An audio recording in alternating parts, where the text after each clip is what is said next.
Et pour la dernière longue entrevue de la saison, on a le bonheur de recevoir l'animateur et comédien Guy Jodoin. Si vous avez un mot ou une question pour lui, écrivez-nous dans la messagerie 98985. Bonjour Guy. Bonjour Marie-Ève.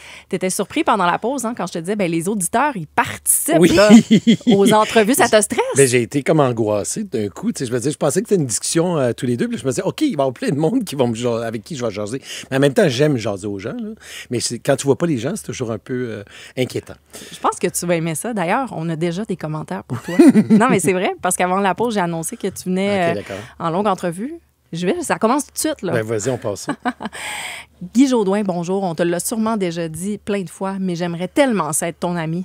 On braillerait tout le temps parce que je suis aussi, sinon plus émotive que toi, si c'est possible. Tu es un grand émotif? Je retiens ça de ma mère. Ma mère a pleuré. Elle a pleuré toute son enfance. Puis on en parle parce que j'ai la chance d'avoir encore mes parents, Julienne et Léopold, qui ont 89, 92 ans. Puis on jasait de ça là, récemment, il y a 2-3 jours, quand je suis allé chez eux à Rock-Forest. Puis c'est ça. Elle a toujours été très, très émotive. Puis je me retrouve, tu sais, quand on a l'occasion de parler avec nos parents, mais on se rend compte que finalement, on vient de quelque part. T'sais. On n'est pas... on est la somme de plusieurs choses. T'sais. On rencontre des gens, les gens nous forment. C'est sûr que nos parents nous ont poussés dans la vie, nous ont orientés. Mais de voir ça, c'est touchant. Puis tu vois un petit peu... je vois encore. Là, je dis, mon père, OK, il y a ce côté-là. OK, j'ai ce côté-là de ma mère. T'sais. Mais le côté émotif, c'est clair, c'est ma mère. Qu'est-ce qui génère des émotions chez toi? Bien, ce qui est vrai. Parce qu'on est dans un monde qui est pas vrai, tu sais, qui est très, très superficiel, c'est de la poudre aux yeux. Tu sais, ça fait 36 ans que je fais ce métier-là, je le sais, tu sais. Et c'est vrai quand on se rend compte à l'extérieur des caméras, quand on jase à micro fermé, là, ça devient plus vrai. Mais tout ça est rapide, il faut avoir des bonnes réponses. La raison pour laquelle, en fait, j'ai accepté ton invitation, c'est qu'on a 1 heure. Parce que normalement, c'est 2 minutes, c'est une clip, on rit, on pleure, on s'en va ailleurs, mais... Si on a le temps de se jaser, bien là, je trouve que dans ce monde qui est pas vrai, je pense, tu sais, ben on essaie de mettre de la vérité. Puis donc, quand je vois poindre un peu de vérité, ça me touche. Puis j'aime l'humain, j'aime l'âme. Alors, t'es touché d'être ici? Oui. Oh, mais c'est vrai, mais ça me touche de voir ton regard qui m'écoute. J'ai pas l'impression de parler à un mur, tu sais, où t'es pas en train de regarder tes feuilles. On jase, il y a une conversation, puis quand j'ai terminé, ben il y a une autre question. Mais je veux dire, ça me touche, pas au point de pleurer, mais ça me touche. Je fais, c'est beau. C'est un beau moment. Mais il y a quand même quelque chose que tu viens de dire qui est assez frappant, là. Tu penses vraiment qu'on vit dans un monde qui est pas vrai? Je parle vraiment du milieu dans lequel nous sommes, c'est-à-dire la télévision, le cinéma, le théâtre. Ça, c'est un milieu de divertissement, c'est un milieu de poudre aux yeux. On est toujours en train de montrer que tout va bien, qu'on est donc bon. Tu sais, même les gens le disent des fois, mon Dieu, bon, encore des comédiens qui posent des questions aux autres comédiens. Je comprends que les gens sont animés d'en savoir sur les comédiens, comédiennes, puis tout le monde. C'est comme si ça devient, pas incestueux, mais un peu, tu sais, c'est toujours ça qui se passe. Donc, peut-être de là l'importance des téléréalités en ce moment, parce qu'on voit du vrai monde entrer dans ce milieu-là, puis on les regarde aller, puis on se dit, OK, les autres sont plus vrais peut-être que nature, parce que nous, on essaie toujours de bien paraître, tu sais. Donc, je pense que, c'est ça. As-tu souvenir dans ta carrière, ça fait combien de temps? 30 ans, 36 ans? Ouais. As-tu souvenir dans ta carrière d'avoir eu à camoufler quelque chose que tu vivais puis que pour toi, c'était un gros défi? Parce que si tu dis, ça doit toujours bien aller, on doit toujours être souriant. Mais souvent, oui? Ben oui, lorsque je me suis divorcé puis que je faisais le tricheur puis que je disais « Bonsoir et bienvenue au tricheur », mais ça fonctionnait pas avec ce que je vivais intérieurement. J'étais triste, j'étais déchiré. Puis encore là, un divorce, ça se fait à deux. Là. Je veux dire, je mets pas la faute sur l'autre. C'est vraiment... C'était dur, c'était difficile. C'était pour les deux. Mais moi, il fallait que je continue à travailler devant une caméra. Mais les gens n'ont pas à savoir ça, tu sais. Puis là, je me souviens, à un moment donné, que j'ai eu la chance de ramasser un trophée, puis j'ai pleuré en ramassant mon trophée. Puis là, les gens s'inquiétaient, se disaient, voyons, qu'est-ce qu'il y a? Il n'y a pas aucune raison de pleurer ce soir. Puis on sentait que c'était pas des pleurs de joie, c'était des pleurs de tristesse. Puis je ramassais un trophée en même temps, donc ça fonctionnait pas. Puis ma mère m'a rappelé le lendemain, puis elle m'a dit, « Hey, garde, c'est beau, t'étais qui tu es. Puis c'est ça que tu vivais, bien, vis-le comme ça. Branche-toi sur toi, puis tu peux jamais te tromper, tu sais. » Parce qu'il y avait avait des gens qui se disaient, ben non, ça n'a pas de bon sens, il faut qu'ils, je sais pas, peu importe, il faut qu'ils consultent. Mais ça, que la vie public. continue. Oui, mais non, mais c'est des gens. Des proches. Tu peux entendre ça un peu. Moi, je suis pas sur les réseaux sociaux, mais des fois, mon agent peut avoir dit, mon ben, il faut que tu me le dises s'il y a quoi que ce soit, tout ça, parce qu'ils sont là pour nous aider. Mais c'est pas facile. C'est pas, hey, je veux pas me plaindre ce matin, mais c'est un métier où il faut quand même rester allumé, il faut rester vrai, et on est en divertissement, mais en même temps, on est des humains, puis on vit des choses, nous aussi. On a un divorce, on a un deuil, on continue, mais on n'a comme pas trop le droit. Oui, on peut en parler quand on est animateur radio, où on peut dire, regarde, moi j'ai vécu ça hier, l'émission que je vais faire aujourd'hui sera teintée peut-être de quelque chose d'un peu triste, mais je suis avec vous, puis je vais être là. Mais quand tu fais un quiz... C'est pas pareil, c'est pas la même chose. Tu peux pas commencer à dire ça, là, tu comprends? Mais tu continues, donc tu te mets une façade un peu... Mais ça paraîtra pas, puis tu te dis, bon, les gens n'ont pas à savoir, tu sais. Puis... c'est le métier aussi, j'imagine. Ouais. Mais moi, je trouve pas que ça entre dans la catégorie du fait que ce n'est pas vrai. Je pense que c'est possible d'être un animateur de quiz, justement, de vivre quelque chose de très difficile dans sa vie personnelle comme un divorce. C'est pas parce que tu ne l'exposes pas aux gens que c'est nécessairement pas vrai, même si pour toi, c'est un défi de pouvoir poursuivre puis d'avoir toute l'énergie. Oui. Puis mais des fois, c'est ton travail. Puis en même temps, tu n'as pas le goût que tout le monde sache tout sur toi. Je veux dire, on ne sait pas tout d'un plombier qui vient chez toi. Il n'arrive pas en disant, bon, là, je dois t'expliquer. Puis, je veux dire, il n'est pas en train d'expliquer ce qu'il vit dans sa vie privée. Il va faire sa job. Mais nous, on doit faire notre job. Puis en plus, c'est comme si on est redevable. On doit dire un peu ce qu'on doit donner aux gens qui on est vraiment. Mais même, c'est difficile de savoir, tu mets où ta ligne, tu sais? Parce que les gens, on veut le savoir, on veut le connaître, comment il s'appelle ton gars. Puis tu te dis, ben oui, mais en même temps, ton gars, il n'a pas choisi ça, tu sais. Fait que tu te dis, est-ce que je le dis, est-ce que je le montre? Fait que je comprends les artistes, des fois, de faire, bon, OK. Tu sais, on est toujours, ils nous apprennent pas à tracer une ligne entre la vie privée puis la vie publique. Puis Guy Jourdouin, toi, qu'est-ce que tu as décidé de garder à 100% pour toi dans ta vie? Je pense que la ligne bouge beaucoup. Ah, OK. Oui, cette ligne-là bouge. Puis avec le temps, tu te brûles, puis tu fais ça, maintenant, c'est non. Parce que ça n'a pas été payant. Ou tu bouges. C'est une ligne qui bouge parce que tu apprends sur le tas, comme on dit. C'est comme ça. C'est comme ça que tu dois travailler avec cette ligne-là. Puis des fois, tu dis, bon, je vais le donner. Puis, OK, ça, je le donnerai pas. Parce que les fois où je l'ai donné, ça n'a pas été payant. Ça n'a pas été. Je parle pas payant monétairement, mais après ça, tu te fais taper dessus. As-tu un exemple? De fois où tu l'as fait, tu dis, je suis allé là, puis je le ferai plus parce que. Peut-être ma vie amoureuse. Peut-être que des fois, tu es avec quelqu'un puis tu as le goût de crier le bonheur que tu peux avoir. Sauf que c'est un drôle de métier. C'est un métier où nos horaires sont complètement éclatés. On est hors norme, on ne fait pas du 9 à 5. Donc, quelqu'un qui vit avec nous n'a pas tout le temps la vie facile, tu sais. Puis on est reconnu, je parle vraiment au Québec, là. Je veux dire, je m'en vais en Ontario, je ne suis pas connu du tout. Mais je veux dire, ici au Québec, on est quand même reconnu. Puis des fois, la personne qui peut être à côté de toi peut être tassée du revers de la main. Puis moi, c'est le travail que je fais toujours. Je dis, ah oui, ça, c'est soit mon ami, soit la personne qui m'accompagne. C'est mon gars, mon grand garçon. Tu sais, je le dis parce que j'aime pas que les gens soient tassés, tu sais. Donc, c'est ça qu'il faut toujours jongler avec ça, tu sais. J'ai donné au nom de mes enfants, mettons, j'ai donné ce qu'ils faisaient, mais toujours doucement. Tu sais, je vais doucement, puis après, je vais aller auprès d'eux. Mais au niveau des relations amoureuses, c'est plus difficile. Parce que tu as envie de le crier, mais après ça, si la relation se modifie, change, il faut tenir tout le monde au courant de où tu es rendu dans ton... Oui, mais oui, puis si tu oses faire une première page, ben tu sais, t'as l'air fou si... Puis la vie bouge, je veux dire, ça se peut que ta relation change, ça se peut que ça éclate, ça, mais si il y a 1 an ou il y a 6 mois, t'as crié ça, puis d'un coup, ça fait juste il est en amour, rupture. Il est en amour, rupture. Il est en amour, rupture. Hey, y en a-tu des premières pages de séjour à un moment donné? Hey, ça ferait une belle sonnerie de téléphone, ce que tu viens de faire là. Hey, je peux la faire gratuitement pour tout le monde. Il est en amour, rupture. Mais non, je comprends tout à fait. Après ça, se dire, c'est parce que ça doit amplifier en plus la peine quand la relation change. C'est parce que tu vois ça partout. Absolument. Puis c'est sûr que s'il y a rupture, bien là, c'est sûr que tu vas avoir 32 entrevues, puis tout le monde va dire, excuse-moi, je dois te poser la question. C'est toujours pareil. Puis je comprends aussi l'animatrice, l'animateur qui dit, moi, je veux savoir, tu viens de dire que tu avais une rupture, donc nous, on veut en savoir un petit peu plus. Puis dans ça, là, tu fais, mais pourquoi j'ai mis ça de l'avant, tu sais?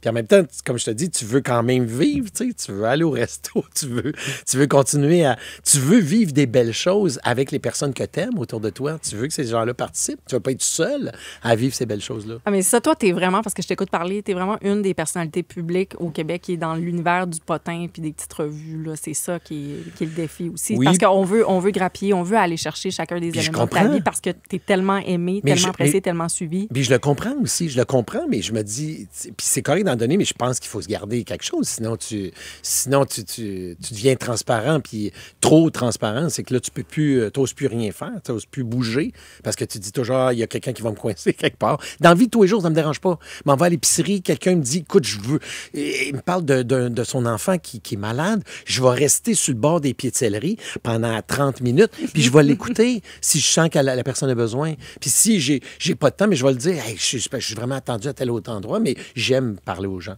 Il y a beaucoup de textos qui entrent en ce moment, des beaux messages pour toi. Guy, c'est Francis qui nous écrit, là, Guy est une personne authentique et généreuse. J'adore discuter avec lui quand il passe à mon travail. Hein, Francis? Où est-ce que tu travailles, Francis? Ah, ben oui, je le sais, il travaille où? C'est au nettoyeur. C'est dans Saint-Henri. Et je le salue. Je salue Suzanne, d'ailleurs, qui n'aime pas le tricheur. Là. Mais je fais des blagues. Mais non, mais j'adore Francis. T'sais. J'arrive là, on jase, un petit 15 minutes, puis après, la vie continue. J'adore. C'est aussi de constater qu'ils nous écoutent. Hein? Oui, c'est ça. Les auditeurs qui sont sûrs là, chez eux, dans leur voiture. Puis c'est quelqu'un, Francis, entre autres, c'est quelqu'un qui est vrai. Tu comprends? Ben oui. Il n'y a pas de bullshit. Tu parles avec lui, puis tu fais, garde, vraiment, tu as l'heure juste. T'sais. Un autre message. Guy Jodoin, tu es connu en Ontario. Beaucoup de francophones en Ontario. Ça, c'est drôle, ça. On passe l'heure en compagnie de Guy Jodoin, comédien, animateur. Si vous avez un mot ou une question pour lui, écrivez-nous dans la messagerie 98985.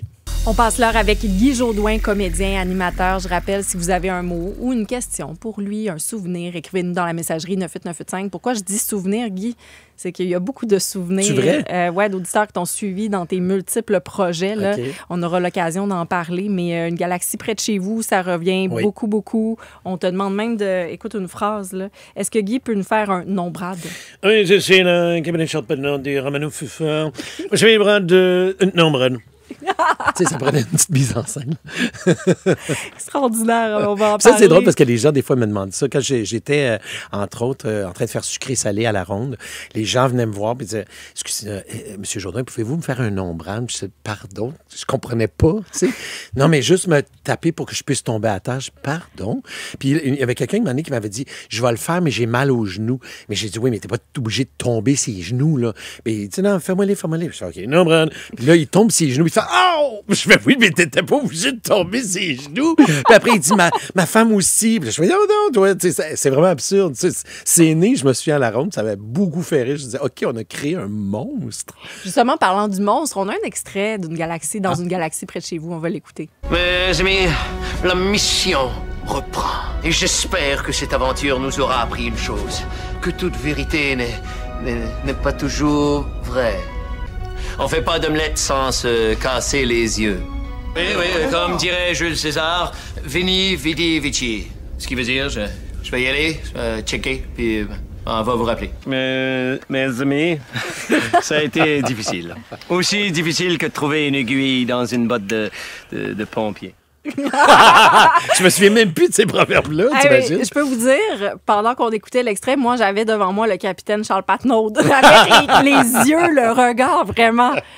C'est drôle parce que la voix change. Oui, totalement. Puis la voix change, tu sais. Je suis un petit peu plus haut, puis là, je suis plus bas. Fait que j'ai l'impression qu'il a mûri, le capitaine Patnaud. Ça fait quoi d'entendre ça, ces extraits-là? Bien, ça me fait... je suis content, je suis comme fier parce que je me suis dit, j'ai bien travaillé, puis je me dis, c'est quand même pour les ados. Oui, c'était familial, mais j'aurais pu me dire, bon, ben je vais négliger ça parce que c'est du jeunesse. Je n'ai pas besoin de travailler autant. J'espère juste de jouer dans Omerta ou Lancer Compte. Ça. Fait que j'ai pris à bras-le-corps ce projet-là. Pas que moi, parce que tout le monde a travaillé fort là-dessus. Mais je l'ai pris puis je me suis dit, OK, je vais créer un beau personnage que je n'ai jamais vu, qui n'existe pas, que je ne pourrais pas retrouver ailleurs dans un autre pays ou dans une autre série. T'sais. Donc, c'est ça qui me rend fier. Puis je l'entends, puis je fais, oui, OK, j'ai bien travaillé mes affaires. Ça sort encore, puis c'est encore drôle. T'sais.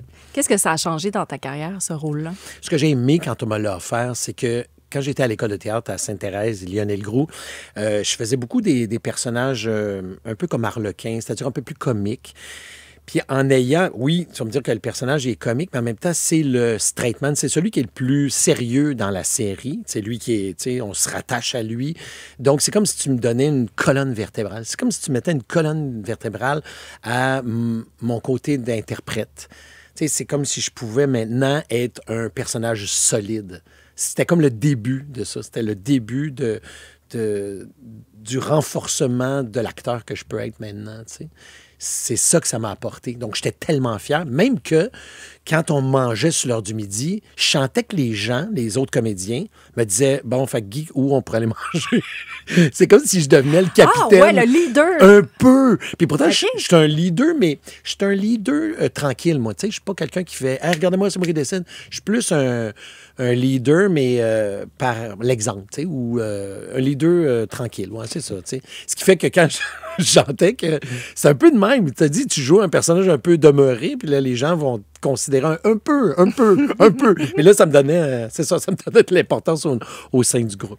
Et ça me fait penser, parce que j'ai lu quelque part qu'en plus, toi, tu étais un enfant quand même assez gêné. Oui, très Donc, il y a timide. quelque chose qui s'est transformé ou cette timidité-là, tu elle est l'as toujours mise là. de côté? Ah, elle oui, est okay. toujours là. Oui, elle est là. Puis, ne serait-ce que si un gala, j'ai de la difficulté à passer sur le tapis rouge.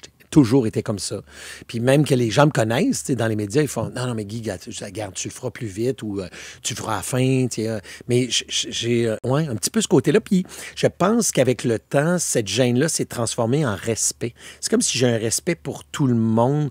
J'ai l'impression que je lis ça à ça. C'est comme si, je ne sais pas pourquoi, ça s'est transformé en respect. C'est comme je fais attention aux gens, je donne l'importance aux autres, je suis dans le respect. Parce que moi, puis c'est bizarre, je suis dans un métier où les yeux sont souvent braqués sur moi, mais moi, j'ai toujours eu de la difficulté avec ça. Je me souviens quand j'étais en 6e année au primaire, puis que les gens disaient « OK, Guy, vas-y ». Puis là, écoute, j'étais pas bien, je faisais une joke, ça riait, puis l'attention s'en allait ailleurs. Puis là, je faisais « OK, fou ». Donc, l'humour, ouais, l'humour m'a aidé. Oui, exactement. Ah, ouais? Ouais. Donc, mon arme secrète, c'était le sourire et le rire. Moi, je riais pour n'importe quoi, là, tu sais. Quelqu'un qui disait « je riais constamment parce que c'était comme si pour me défendre, tu sais. Puis avec le temps, je me souviens que Bernard Fabi, je le salue, un producteur de sucré salé, m'avait dit « Hey, arrête de rire tout le temps. » C'était énervant. Puis là, j'ai commencé à faire des entrevues, mais couper mon rire, tu sais. Parce que tu riais à n'importe quel moment, tu t'en rendais même pas compte. Ben non, puis essaie de faire un montage, toi. Je suis tout le temps fait tout le temps. Là, j'ai bloqué, je laisse parler, puis après, je riais, ou en tout cas, il fallait que je pense à ça. Donc, c'est ça le personnage. Mais tu es quand même devenu comédien et animateur alors que tu étais très, très gêné. Là. C'est ce que tu dis, tu utilisais l'humour pour détourner. Qu'est-ce qui t'attirait du métier d'acteur? Ça te faisait pas peur? Le métier d'acteur me faisait pas peur parce que je pouvais me cacher, entre autres, derrière les personnages. Donc ça, c'était pas facile, mais je veux dire, c'était pas toi. C'est moins challengeant, c'est ça. Tandis que le métier d'animateur est rentré assez rapidement avec Télépirate, entre autres, où on était nous, c'est-à-dire Élise Marquis, Christian Bégin et moi, on était nous-mêmes, puis on devait s'exprimer, puis moi, j'avais de la difficulté à m'exprimer. Je veux dire, étant un dyslexique, moi, j'étais dyslexique, asthmatique, de timide, tu sais, j'avais tout contre moi un peu. Puis Christian Bégin et Élise Marquis, qui s'expriment de façon radieuse, m'aidaient. Puis il me dit, mais non, on dit pas si j'aurais, Guy, c'est si j'avais, c'est important. Puis j'ai tellement appris, ça a été mes deux professeurs, c'était mes deux piliers lorsque j'étais dans Télépirate, parce que quand tu es animateur d'une émission jeunesse comme ça, ben des fois, tu improvises. Mais moi, improviser, oui, je peux improviser un personnage, je parle, et hey, vas-y, il parle de même, ça c'est drôle, mais quand c'est toi qui improvises, ben là, je me trompais dans mes conjugaisons et tout, puis eux m'aidaient, entre autres, je les salue, là, Élise et Christian, parce qu'ils ont été des professeurs pour moi. Mais tu souffrais, est-ce qu'on peut dire souffrir, mais tu avais des problèmes de dyslexie? Bien, ça n'existait pas, ce mot-là, non, à l'époque. On disait pas ça. Moi, tout ce que je savais, c'est que je me cachais derrière les autres quand c'était le temps de lire en classe, mettons. Tu sais, il y avait des rangées. Là. J'avais, mettons, 3 personnes devant moi. Puis là je me souviens, je m'écrasais là, pour que la personne ne dise jamais « Guy, tu vas nous lire le prochain paragraphe ». C'était un calvaire pour moi. Même quand j'étais à l'école de théâtre, à Sainte-Thérèse, Lionel Groux, j'ai 19 ans et on doit jouer Le Roi boiteux de Jean-Pierre Ronfort, qui est une pièce de théâtre qui dure 14 heures. mais on en faisait 4 heures à l'école. Et je devais lire devant ma classe pour savoir quel rôle j'allais faire. Et que je lisais comme ça. Je ne sais pas quand.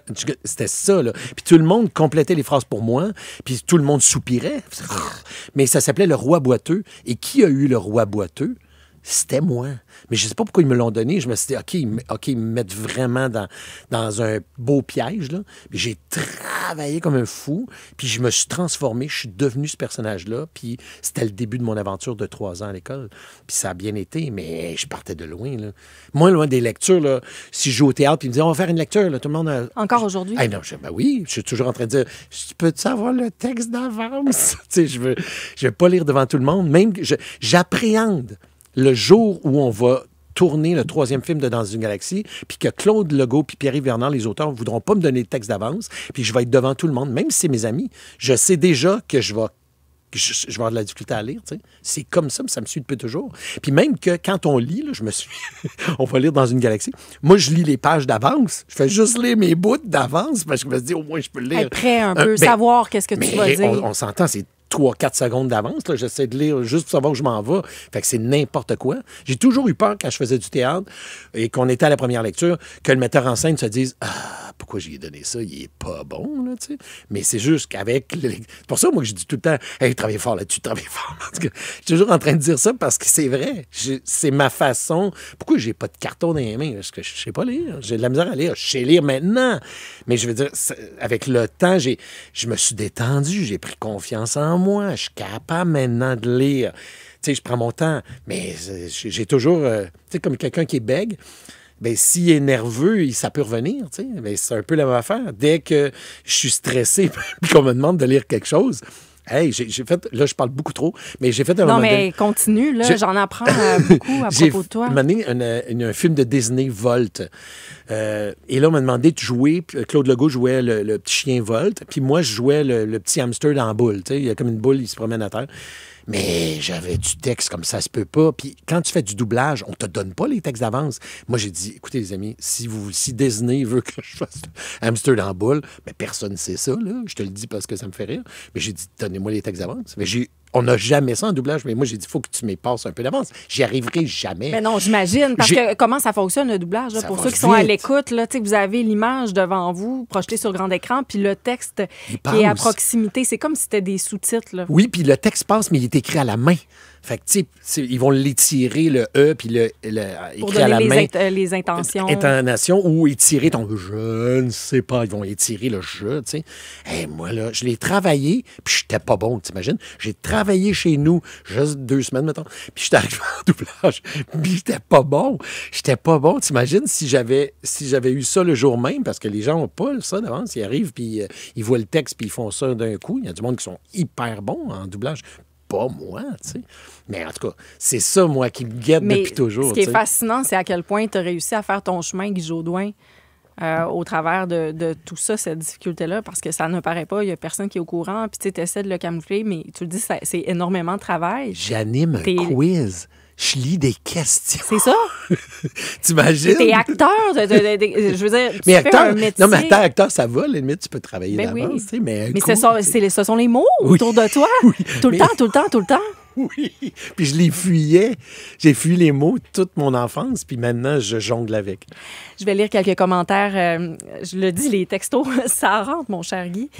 Bonjour, Guy Jodoin. Quelquefois, j'ai eu le plaisir d'échanger à la radio. À l'écoute, il écoute vraiment quand on lui parle. C'est lui qui dit ça. Énergique, sympathique, très aimable. Comment ne pas l'aimer? Bravo. C'est Louis qui écrit ce message-là. Je suis Guy à la télé depuis Télé de Pirate. Il est comme un bon vin. Il s'améliore avec le temps. Je l'aime encore plus dans ce qu'il fait aujourd'hui. C'est vraiment des ça personnes... me touche beaucoup. Puis j'imagine que c'est quelqu'un qui est dans la quarantaine, parce que les gens qui sont dans la quarantaine, c'est ceux qui ont écouté Télépirate. Puis ceux qui sont dans la trentaine, habituellement, c'est ceux qui ont écouté Dans une galaxie près de chez vous. Un autre merci, Guy Jodoin, pour ses merveilleux souvenirs d'enfance. Le géant du château et l'intestin, le studio à Canal Famille. Moi, je vais te faire une confidence. Là. Je suis de cette génération aussi, puis on l'avait pas, le Canal Famille. Oui, je sais, c'était payant. J'avais pas le câble. Je sais. Mais je connais Dans une galaxie près de chez vous. Je connais les émissions parce que ça sortait de la chaîne. Ça sortait de la télévision tellement c'était partout, tout le monde en parlait. Mais et comment tu réussissais à la voir? Je comprends pas. Je le voyais pas, mais on en parlait tellement que j'ai appris à vous connaître. Puis quand j'allais chez ma grand-mère la fin de semaine, elle avait le corps. Donc là, je passais ma fin de semaine devant Canal Famille. C'était mon rêve qu'on l'ait un jour. Puis là, quand j'ai vieilli, c'est devenu Musique Plus. Mais c'était chez ma grand-mère où j'arrivais, je m'installais devant la télé pour en profiter, dire comment ça a changé l'époque. Je dois dire un petit quelque chose. Je vais saluer Mario Langlois qui est juste ici derrière, qui est à la régie, à la mise en onde, parce que j'ai fait de l'improvisation au Cégep de Sherbrooke avec Mario. Donc, on a eu des belles années folles avec 2-3 bières. Donc, je veux juste le saluer parce que tout à l'heure, je l'ai vu, j'ai fait « Ah, Mario! » J'étais content de le voir. Oui, puis on l'adore. C'est vraiment un excellent membre de l'équipe de Radio Texto. D'ailleurs, qui nous fait des super bons montages comme celui tantôt de Dans une galaxie près de chez vous. C'est lui qui travaille là-dessus. Merci, Mario. Je vais en profiter aussi tout de suite pour remercier à la recherche Isabelle Laure qui m'aide à préparer les dossiers pour les longues entrevues. Oui. C'est elle qui a travaillé sur, merci, Isabelle. Sur la préparation. Puis aussi Marie-Pierre Caillé à la recherche également. Merci, Marie-Pierre! On s'en va un instant à la pause. Évidemment, la messagerie est toujours ouverte. C'est le 98985. Et notre dernière longue entrevue de la saison de notre première année à Radio Texto, c'est avec Guy Jodoin, comédien et animateur. C'est vraiment une très belle rencontre ce matin. Oui, pour moi aussi. Puis merci encore de me permettre d'être là puis de jaser aussi longtemps comme ça. Puis tu es vraiment très généreux dans ce que tu livres à propos de ta réalité, ta vie. Je reviens notamment sur le fait que tu as révélé que tu étais dyslexique. T'en parles, puis tu te demandais justement pendant la pause, je pense que c'est oui, je peux le faire rendu là où je suis, mais ce que tu espères, c'est que ça puisse avoir peut-être un effet. Bien, je peux te dire que dans la messagerie, on a beaucoup de témoignages. Ça me touche. Je vais en lire, veux-tu? Ben oui, ça va me faire plaisir. Cher Guy, mon beau-fils est dyslexique. J'ai hâte de lui parler de toi. Tu es un beau modèle pour lui qui vit la même honte que tu vis lorsqu'il tente de lire. Par exemple, lors de jeux de société en famille. Merci d'en parler aussi ouvertement avec cette acceptation qui permettra à d'autres de s'accepter à leur tour. Tu es extraordinaire. J'en lis un autre. C'est rafraîchissant de connaître son parcours tout en sachant qu'il est dyslexique. C'est une preuve qu'on peut réussir malgré les embûches. Bravo. Ça résonne pour vrai là, d'accepter de te livrer comme ça. Je vois que tu es ému. Tu peux prendre une gorgée d'eau. Je vais lire d'autres commentaires pour toi, mais j'en lis un autre. Je suis maman d'un ado de 17 ans, Damien. Depuis une dizaine d'années, il regarde Dans une galaxie près de chez vous, encore et encore. Je suis très fière d'avoir passé cet héritage. Ah! Son ado de 17 ans. C'est beau, ça. J'ai promis à mon garçon cette année. J'ai un premier garçon parce qu'on a entendu la nouvelle du tournage Dans une galaxie près de chez vous.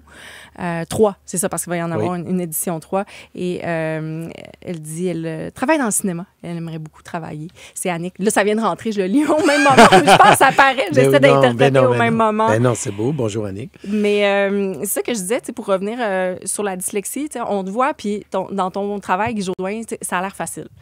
Tu parles, on est là, puis c'est preuve que tu fais tellement bien ton travail. Mais quand on comprend toutes les coulisses, tout ce qu'il y a derrière ce cheminement-là, avant d'avoir ce résultat-là, c'est quand même assez spectaculaire de réaliser que tu as réussi à frayer ton chemin comme ça pendant 36 ans. T'sais. Moi, les gens qui me disent comment on fait pour être dans ce métier-là? Puis là, je leur dis pourquoi tu fais dans ce métier-là? Ben, je vais être connu, je vais faire de l'argent. Je fais non, ça déjà, c'est pas bon. Tu fais pas ça pour ça. Puis comment tu fais pour être connu ou comment tu fais pour faire ce métier-là? Il faut que tu le fasses pour les bonnes raisons, c'est-à-dire parce que c'est une passion. Mais je leur dis travail. Tu sais, on l'entend souvent, ça, mais c'est ça. Il n'y en a pas de secret. Puis en même temps, je rajouterais à ça respect. Il faut que tu respectes les gens autour de toi, naturellement, mais il faut que tu travailles. Il faut que tu sois prêt. Puis c'est toujours plus difficile que ce qu'on pense. Quand tu te pointes sur un plateau de tournage, puis tu dis, je sais, je l'ai travaillé hier. Il y a des gens qui peuvent apprendre leur texte à la dernière minute, mais je pense que si tu veux faire des personnages différents, si tu veux être un personnage plus fragile, un personnage plus solide, dans une galaxie près de chez vous, quand je donne des ordres, si je l'avais appris un peu à peu près, j'aurais dit, Bob, vous allez aller dans la salle de commandement. Tu sais, c'est ça que j'aurais fait, mais là, je faisais, Bob, vous allez aller dans la salle de commandement. Mais ça, c'est plus de travail, parce que tu dis, si tu apprends moindrement tes textes, tu vas toujours avoir la même couleur. C'est ça que je veux dire. Puis si tu travailles bien tes choses, ben tu peux... Là, tu as comme un éventail qui est surprenant. Je pense que l'acteur peut aller, on est comme de la plastine, de la pâte à modeler, puis on peut aller à plusieurs endroits. C'est là que ça devient intéressant. Puis c'est là qu'on déstabilise le public parce qu'il fait « Wow, OK, il est capable de faire ça. » Parce que tout le monde qui sort des écoles de théâtre, normalement, on doit être capable de tout faire. Mais avec le temps, c'est sûr qu'avec l'expérience, bien, là, on devient meilleur. Mais au départ, c'est un peu ça. Là, nous, c'est comme, OK, donnez-moi des personnages que j'ai jamais fait. C'est ça qu'on veut. On veut toujours que ça soit différent. Et non pas être confiné toujours dans le méchant ou dans le comique. Ou tu veux te promener. C'est comme ça que tu arrives à te démarquer. Du moins, c'est comme ça que toi, tu t'es démarqué dans cet univers-là, Guy. Oui, moi, je veux que ça soit différent. J'aime pas la routine. J'ai eu 4 enfants. Pour eux autres, c'est important, la routine. Pour des enfants, c'est très important. Mais maintenant qu'ils sont grands, je veux plus être dans une routine. J'aime avoir des journées bizarroïdes puis me dire, OK, comment je prends-tu le métro aujourd'hui? C'est ça que j'aime. J'aime quand c'est différent. Ou que je dis, OK, je pars, j'ai 2 mois. Ben, pas 2 mois. J'ai 2 semaines, puis je m'en vais en Europe ou peu importe. Mais tu sais, j'aime ça casser mes habitudes. J'aime pas quand c'est toujours pareil, c'est ça. D'ailleurs, dans le contexte de mes entrevues, il y a quelque chose de différent aussi des entrevues standards, si on veut, c'est que je discute toujours avec quelqu'un de votre entourage ou quelqu'un que vous avez côtoyé pour avoir un autre point de vue. Alors, la personne à qui j'ai parlé répond à la question suivante. Qu'est-ce que tu représentes pour elle? Guy, c'est comme mon frère de télévision. On a un parcours différent, mais assez semblable aussi. Les deux, on est comédiens, les deux, on est devenus animateurs, les deux, on a animé. On a fait du jeunesse, on a comme gravi les échelons. On a joué ensemble dans les Faubourgs Capin au Théâtre du Rideau Vert. On a perdu la voix en même temps. On partageait une boîte de néolaryngobis avant de jouer. Tu sais, ça rapproche ces affaires-là. Mais Guy, c'est la stabilité dans l'instabilité. Parce qu'il est très stable au niveau du travail. Hein. Il fait le tricheur depuis tout en Camon. Et puis, mais personnellement, c'est un être instable. Quand il fait tricheur, c'est jamais sûr ce qu'il va faire. Ça, c'est vrai. C'est Charles Lafortune qu'on vient d'entendre, qui est un de tes amis. Ça te fait réagir, mais je l'adore, Charles. Mais Charles, dans le fond, on m'a déjà parlé de ça, de dire, est-ce que tu aimerais ça devenir producteur? Et c'est là où moi, ça s'est arrêté. Non, je suis trop indépendant pour avoir cette charge de travail-là. Puis Charles, c'est là où on est différent. Charles, lui, aime avoir ça, cette genre de mainmise sur plusieurs personnes, puis être bon avec les gens, puis d'avoir des idées, puis pousser des affaires. Donc ça, je trouve ça merveilleux. Je trouve ça admirable. Tu sais. C'est un grand acteur, c'est un grand animateur, mais c'est aussi un grand producteur. Donc ça, je lui lève mon chapeau, tu sais, à Charles. Puis, c'est quelqu'un avec qui je m'entends. Effectivement, c'est comme un frère, là. Tu sais, quand on se voit, on va loin dans nos confidences, puis on rigole. Ça, vous êtes proches quand même, là. Oui, tu sais, en même temps, c'est un drôle de métier parce que t'es proche, mais sans que... Tu sais, c'est pas mon ami d'enfance, Daniel. Lui, je suis proche. C'est pas mon ami Johnny, mettons, ou ma gang de Québec. Eux autres, je suis proche d'eux autres. Même si je les vois... en même temps, je suis proche. On se voit une fois par année. Mais ça change rien, la fréquence. Ouais, c'est ça, exactement. Même ça, c'est des amis proches. Tandis que Charles, lui, fait partie des amis juste après. Tu sais, comme Charles, Christian Bégin, André Robitaille. Louis-François Marcotte. Oui, c'est ça, exactement. Louis-François, c'est des gens, tu sais, qui sont pas en contour, mais je veux dire, tu peux les appeler. Puis ils vont être là pour toi, tu sais. Mais c'est pas les amis, mon ami d'enfance, c'est juste la deuxième garde, si tu veux. Mais c'est des gens que j'admire puis que j'aime, tu sais. Je voyais Jean-Philippe Dion ce matin, puis je lui parlais, puis je me disais, OK, ça, c'est quelqu'un que j'aimerais côtoyer. Mais on peut pas, je veux dire, on pas côtoyer tout le monde non c'est parce que plus. t'as tes enfants, t'as ta vie personnelle, t'as tes parents, t'as ton travail, t'as le bénévolat. Fait qu'après, t'as les amis. Fait que de temps en temps, tu fais OK, là, on vient de faire une production. OK, oui, on va prendre une bière ensemble, puis on va. C'est là, nous, on réussit. Parce qu'il n'y a pas de party de l'Union des artistes, tu sais. Il n'y a pas ça chaque année où on dit OK, tout le monde se regroupe. Non, on se voit pas. On se voit juste dans des auditions, dans des shows, ou quand on a la chance de jouer au théâtre pendant, je sais pas moi, 2 mois, faire un film 2 mois, puis d'aller à l'île d'Orléans, ou tu sais, c'est là où on se rapproche des gens. En même temps, il y a quand même les Gémeaux, là, où tout le monde est nommé. C'est quand même un moment. Effectivement. C'est une blague que je fais. Non, c'est vrai. Non, mais t'as pas tort, parce que c'est à ce matin, puis c'est vrai qu'il y a beaucoup de monde de nommé. La voix que vous entendez, c'est celle de Guy Jourdouin, comédien, animateur. On s'arrête un instant pour une pause. Au retour, j'ai demandé à Charles Lafortune une chose qu'on ne sait pas de toi, qu'on devrait savoir. Oh, OK. Tu as 3 minutes pour essayer de penser à qu'est-ce que ça pourrait être ça la peut réponse. Être bien des affaires. Toujours en compagnie de Guy Jodoin, comédien, animateur. Ça passe vite, hein? C'est fou. C'est comme un banc de neige qui fond au soleil. Je vois le temps passer, je vais dire, on s'en va pas pour ça. Mais bien, tu devrais faire un spécial 10 heures, tu sais. Oui, mais pour vrai, je pense que j'ai posé peut-être 10 des questions que j'avais, mais on s'en parlait de ça aussi. Tu sais, moi, je prépare toujours mes entrevues, puis je passe du temps à le faire. Je m'imagine, OK, on va commencer là, on va passer par là, on va terminer là. Ça me place tous les éléments dans ma tête. Totalement. Mais après ça, tu te retrouves assis devant moi, puis il y a une discussion qui démarre, puis il y a plein de belles portes qui s'ouvrent, puis des portes inédites. Puis c'est là où ça devient, je trouve, encore plus intéressant, avec le temps, de se permettre d'entrer dans ces lieux-là. Oui, mais avec le temps et l'écoute, parce que donc c'est là où ça prouve que tu es une bonne animatrice, parce que tu prends le temps, tu dis pas juste, OK, il faut que je pose toutes mes questions. Tu dis, ben, hey, il y a quelque chose d'intéressant, je vais y aller. C'est correct. Tu sais, moi, à un moment donné, je faisais sucré-salé, j'avais tout mon plan d'attaque, puis Patrick Normand, il arrive, on est au bord du lac des Nations à Sherbrooke, puis il fait, bon, écoute, Guy, je veux te dire, là, j'ai fait une dépression. Je vais t'attendre, wow, un instant, là, tu comprends? Il m'a dit ça, mais hors d'onde. Fait que c'est sûr que je suis pas allé avec mon plan, le plan que j'avais. Ben, c'est pas moi, parce qu'il y a des recherchistes qui travaillent très fort. Oui. Mais je veux dire, le plan qu'on m'avait proposé, j'ai fait, j'ai commencé en disant ça. J'ai dit, Patrick, t'arrives ici, tu me dis, je viens de vivre, je veux savoir. Puis là, on a passé quasiment mon temps avec ça, mais c'était doux, c'était beau, c'était pas voyeur. C'est lui qui me l'a dit. Fait que exact. Je me suis dit, ça fait toute la différence quand c'est l'invité qui décide parler. lui-même. Absolument. D'ailleurs, je veux lire un commentaire de Linda. Elle dit, les artistes aident vraiment beaucoup les gens avec des particularités.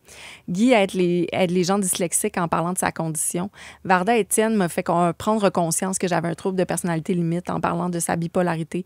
L'humoriste Louis T a parlé de son autisme. C'est tellement aidant pour nous. Oui. Puis c'est ce que je soulignais aussi pendant une pause, après qu'on ait parlé de ça, du fait que tu vis avec la dyslexie.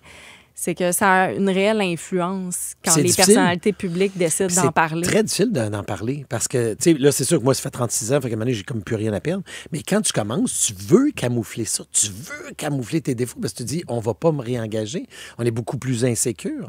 Donc, avec le temps, j'imagine que là, on se dit, ben regarde, je vais ouvrir mon jeu, justement, comme Marie-Claude Barrette l'a dit. Je vais y aller, je vais ouvrir mon jeu, puis je vais dire les choses si ça peut aider un peu les gens. Bien, merci d'être si généreux avec nous, d'avoir été si généreux cette heure-ci avec nous. On va terminer cette belle heure avec Charles Lafortune, à qui j'ai demandé une chose qu'on ne sait pas de toi, j'ai peur. Qu'on devrait savoir. As-tu une idée, ça peut être quoi? Non, pas du tout. Ben non, ça peut être tellement d'affaires. Oh oui, hein? OK, on y va. Guy collectionnait toutes sortes d'affaires. Ah oui. Vraiment, il collectionnait, je pense, des programmes de théâtre, il collectionnait tout ça. Puis quand il s'est séparé, il est devenu un gars de simplicité volontaire. Ouais. Alors, il est passé de quelqu'un qui accumulait plein de trucs à quelqu'un qui se contente d'une télé, un petit sofa, puis une vie plutôt simple. Il a plus le goût de traîner du bagage dans sa vie, je pense. D'être libre, il s'est libéré de ça. Ben, il y a vraiment pas tard. C'est que tu sais, un moment donné, j'avais fait une émission à la Tour avec Patrick Huard, puis j'avais dit que j'avais comme trois fourchettes puis une assiette. Mais sauf que j'ai dit par après, mais je suis allé m'acheter des assiettes. Tu sais, je l'ai dit, mais on l'a coupé au montage. Ah, okay. Fait que là, tout le monde me disait, voyons, t'as plus d'accès, t'as plus rien. T'as-tu besoin d'aide? Oui, tandis que maintenant, oui, j'ai un beau condo, je suis content, j'ai tout refait à neuf, je suis vraiment... Un n'empêche pas l'autre. J'ai des belles choses, je suis content. Mais je ne vais pas rentrer des choses inutiles. Et dès que je vois, puis je fais toujours le tour chez moi, puis dès que je vois que, tu sais, mettons, j'ai des vestons, là, puis je me dis, je les ai pas portés cette année, je vais tout donner ça à ma mère, qui donne ça à la parenté, puis tout le monde en a, tu sais, j'en fais profiter des gens. Des fois, c'est des vestons que j'ai portés une fois, là, parce qu'on est quand même choyé dans ce métier-là pour avoir différents vêtements ou tout. Mais dès que j'ai quelque chose comme ça, je m'arrange pour le donner aux bonnes personnes. Quand quelqu'un veut plus quelque chose que je possède, je lui donne. Puis le fait, justement, de moins accumuler de choses, est-ce que tu as l'impression que ça te libère l'esprit aussi? C'est sûr, tu es beaucoup plus léger. Ben oui, ça te donne... C'est psychologique. Hein? Moi, je fais du ménage puis je me sens bien. Ben voilà, c'est exactement ça. Tu déménages la poussière, ta tasse ailleurs, ben ça m'a fait pour les vêtements ou autre chose. Oui, ça fait du bien. Moi, je classais quand j'étais jeune. Je faisais le ménage, j'avais 5-6 ans, puis je disais à maman, viens maman, j'ai fait de mon ménage. Elle regardait, elle fait, oh, tes livres sont bien placés, tes toutous, wow. Mais je faisais ça quand j'étais jeune, fait que j'ai juste continué. Mais il n'y a pas tard. Maintenant, je suis tombé dans le piège. C'est un beau piège, par exemple, là, de la collection. J'ai collectionné beaucoup de choses, puis j'ai laissé tomber des choses aussi. Comme quoi, par exemple, les collections? Ah, tout. Le truc le plus drôle. Non, mais le plus inédit. Les briquets, mettons. Des briquets ou des clés, des vieilles clés, des cartons d'allumettes, des macarons, des timbres, de la monnaie. J'ai des cartes de hockey, des cartes de baseball. Je veux dire, tout, des petits Astérix et puis des Obélix, mais bleu, mauve, là, tu sais, des petits bonhommes, là, des voitures, n'importe quoi. Tout. Parce que je me disais toujours, moi, je cherchais à faire des sous quand j'étais jeune. Je me disais, comment? Je n'avais pas. C'était la stratégie. C'est vraiment ma stratégie. Je me disais, ça va valoir cher. Oui, mais je me suis trompé sur toute la ligne. Guy Jodoin, qu'est-ce qu'on te souhaite dans l'avenir? Qu'est-ce qu'on me souhaite? Ah, puis là, j'entends la musique. Ça peut être un mot. La paix. J'aime ça, la paix. On te souhaite la paix, tout le monde ensemble. Puis merci, les auditeurs sont vraiment contents d'avoir passé 1 heure avec toi. Guy Jodoin, comédien, animateur, je te souhaite un très bel été. Merci toi aussi, Marielle. Un bel été de vacances. Merci à vous qui êtes là présents. On se retrouve déjà demain, 10h, pour la dernière de la saison, déjà.